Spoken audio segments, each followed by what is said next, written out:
I rise in support of this bill, and I want to add some context so that the people back home, too, can understand how complicated and important this issue is. I've heard the arguments, I've listened carefully to the opponents against this, and I see their arguments as a way to distract from the person inside that womb. You see, the critics of this bill say women should have control over their own bodies. But you see, they're not trying to abort themselves. They're trying to abort someone else. And when we speak of the privacy, I've heard that mentioned a number of times now. You see, they want the woman considering abortion to ignore that we are not talking about one body here. We're talking about two.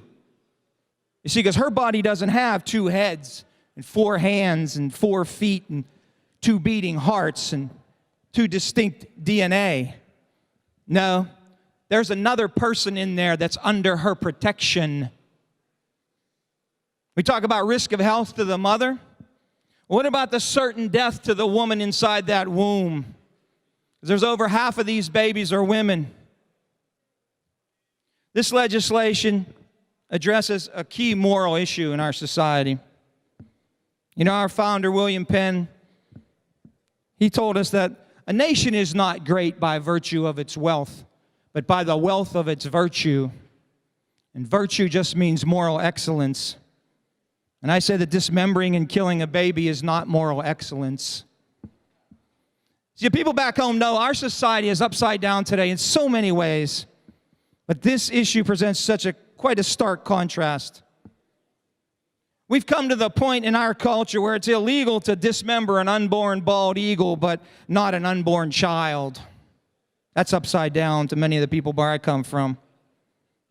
And what's ironic is that many of the critics of this bill oppose the death penalty for convicted criminals, but not for an innocent unborn child. Now, some will say, they'll rise and say, well, this isn't life. We're not talking about life here. How can it be that we have NASA right now searching Mars for even a speck of tiny bacteria so we can prove there's life on Mars, but a beating heart in a mother's womb is not proof of life back here on Earth? No, we have babies that can feel pain and live outside the mother's womb at 20 weeks. Have we become so callous, so insensitive, so selfish that we would ignore the pain of these innocents?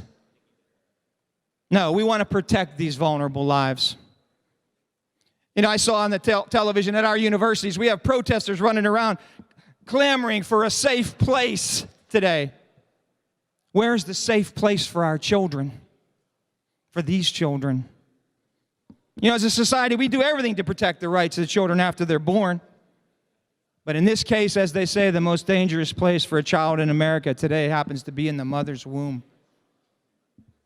Our Declaration of Independence, which we celebrate up here next to the apotheosis, it says that we're endowed by our Creator with certain unalienable rights, that among these are life, liberty, and the pursuit of happiness. And that to secure these rights, governments are instituted among men. Did you hear what the Declaration says, folks?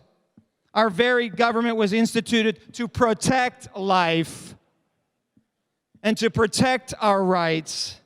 This is a basic obligation of government. And that's what this bill is doing.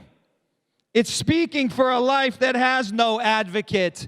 It has no counsel, no dream team of lawyers paid for by the taxpayer, no evidence presented in the baby's defense, no due process, no appeal to a higher court, no trial or jury before its peers, before it's sentenced to death.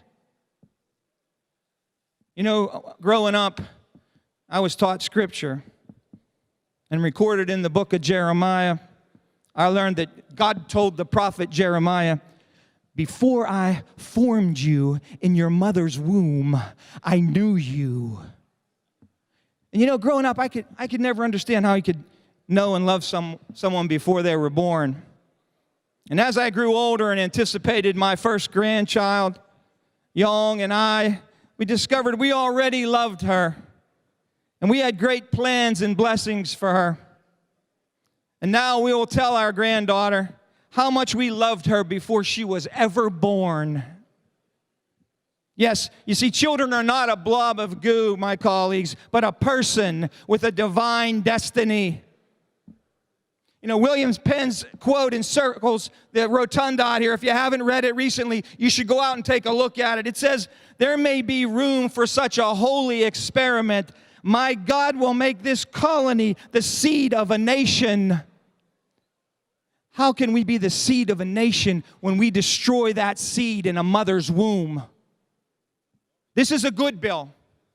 This is the day to draw the line in the sand and stand for righteousness. The challenge is before us, my colleagues. The gauntlet has been thrown down. Who among you will champion our most helpless constituents? Who among you on this day will rise to defend the defenseless? Mothers, fathers, grandparents, brothers, sisters, my colleagues, I hope you will lift up your voices in the defense of the innocent babies who can't yet speak for themselves and vote yes on House Bill 1948. Thank you, Mr. Speaker.